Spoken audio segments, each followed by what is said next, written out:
For the last 10 to 15 years, Kitchener-Waterloo has grown in a fairly predictable way. Push outward, build new subdivisions, expand the boundaries, rinse and repeat. Now that's how the areas like Vista Hills in Waterloo, Doon South and Huron South came to be and why they have seen so much growth. But that playbook is starting to change, and it's not necessarily because we are running out of land. In this video, I am breaking down exactly how the Kitchener-Waterloo market is shifting, which parts of the region are evolving differently, and what that actually means for you right now. Stay tuned and let's get right into it. Now, the reason that model worked so well here comes down to a few simple things. First, there was still relatively affordable land on the edges of the city, so builders could go in areas like Huron South, Doon South, or even the parts of Waterloo's West End, put together large subdivisions and hit the price points that made sense for a lot of buyers. Secondly, the commute still worked. A lot of buyers moving from the Greater Toronto area were okay trading a longer drive for more space and newer home, especially when going back to office was not as big of a factor. And third, there was this strong, consistent demand. I mean, you had population growth, international students, investors, and first-time homebuyers all entering the market at the same time. So when you combine affordable land, manageable commutes, and strong demand, it basically created that very repeatable growth pattern that worked for a very long time. But those exact same factors are starting to shift now. So what's actually changing right now? It's not one big thing. I think it's a combination of few shifts that are happening at the same time. First, the math on the new development just is not the same anymore. I mean, the land that used to be considered affordable on the edges of the Kitchener-Waterloo is not really that affordable anymore. On the top of that, talk about development charges and the overall construction cost that have gone up significantly over the last few years. So for the builders, margins are tighter, and a lot of those costs are ultimately getting passed on to the buyers. Now that's why you are seeing new detached homes pushing well into the 900s, even into $1 million range. Even the townhomes are creeping up higher than what most first-time homebuyers were used to just a few years ago. So the idea of, move a little further out and get something affordable does not work the same way it used to. Second, and this is the big one actually, commute is starting to matter again, as we know. Over the last few years, from the beginning of COVID, a lot of buyers were okay moving further out because, the remote work gave them that flexibility. But now, with more people going back to the office, whether that's Toronto, Mississauga, or even locally, buyers are becoming a lot more sensitive to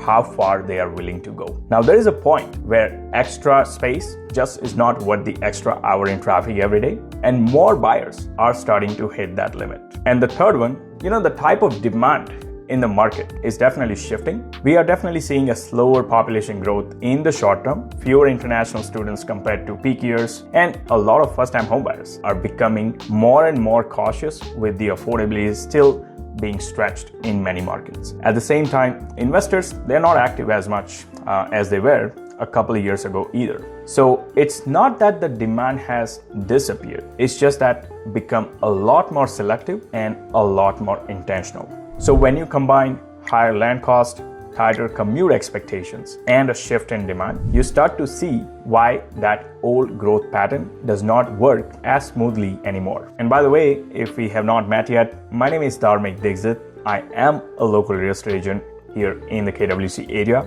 And if you are trying to figure out what these changes actually mean for your family situation, whether you're buying your first home or let's say you're planning a move down the road, feel free to reach out. I do get calls, texts, emails from families just like yours every single week who are looking to make a move in around KWC. So whether you are thinking of moving in 9 days or 9 months, you can call, text me, email me, or book a Zoom call. All the info is right below, and I'll be more than happy to help you make a smooth move in and around KWC. So what does this actually look like across different parts of Kitchener-Waterloo? Let's break it down. Because one of the biggest shifts right now is, the fact that not all areas are behaving the same way anymore. It's not that universal. So let's start with Waterloo. I mean, Waterloo as a city is quite built out already, especially in more established neighborhoods. There is very limited room for new large-scale subdivisions outside of a few pockets on the west end. So what that means is you're not seeing a lot of new supply come into the market, especially with the new builds. And because of that, prices in many parts of Waterloo tends to be more stable and less volatile compared to a lot of areas where new inventory is being added. You're essentially dealing with more supply constrained market. Now, if you look at Kitchener, it's a little bit more balanced. You still have areas that are growing and seeing newer development, like you can talk about parts of Huron South and other pockets.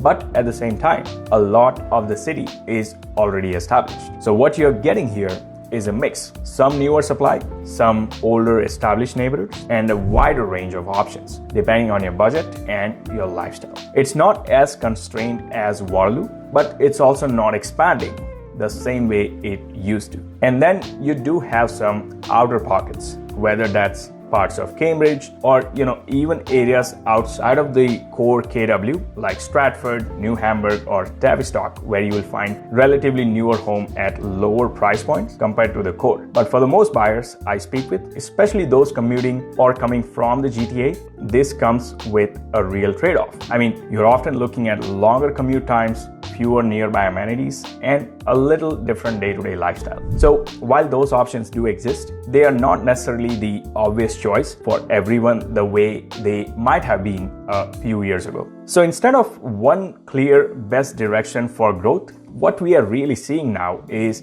a market where different areas serve different priorities. So what does all this actually mean if you're planning to buy in the Kitchener-Waterloo? First, the areas that used to feel like, the safe bet, newer subdivisions, newer homes, move-in ready options are still, you can say, great place to live. But today, you're often paying a premium for that certainty. So it's not just about finding a good home anymore. I think it's more about understanding what you're paying for and whether it actually aligns with your lifestyle and your priorities. Secondly, there really is not one size fits all answer anymore. A few years ago, the advice was pretty straightforward. You go a little further out, you get more space, and you're likely to benefit from the growth. Today, that decision depends a lot more on your situation. I mean, your commute, your lifestyle, your long-term plans, and how long you actually plan to stay in that home. And third, buyers are definitely becoming a lot more intentional, and honestly, they need to be. It's not just about the price or the square footage anymore. You want to be really thinking about things like how realistic your day-to-day commute is going to be like. What kind of neighborhood and lifestyle do you actually want for yourself and your family? And how that area is likely to evolve over the next 5 to 10 years, not just today. Because those are the factors that are really going to shape your experience and your long-term value. So instead of trying to time the market or, chase the next hot subdivision, it really comes down to making a decision that fits your situation in today's market. So here's the bottom line. Kitchener-Waterloo is not running out of land, but it is running out of easy, affordable growth. The same pattern that shaped the market over the last 10, 15, 20 years is not going to play out the exact same way over the next 10 years. And that does not mean there are not opportunities. It just means the decisions today do require a bit more thought, a bit more planning, and a clearer understanding of what actually matters to you. Having said that, if you are thinking about a move, take your time, understand your trade-offs, and make a decision that fits your lifestyle, not just what looks good on paper. And if you are thinking about moving to KWC, whether that's next month or later this year, like I said, I do help families like yours relocate and navigate this market every single week. So you can call me, text me, email me, or book a Zoom call using the link below, and I'll be more than happy to help you make a smooth move in and around Kitchener-Waterloo. Until next time, I will continue to show you guys around the town.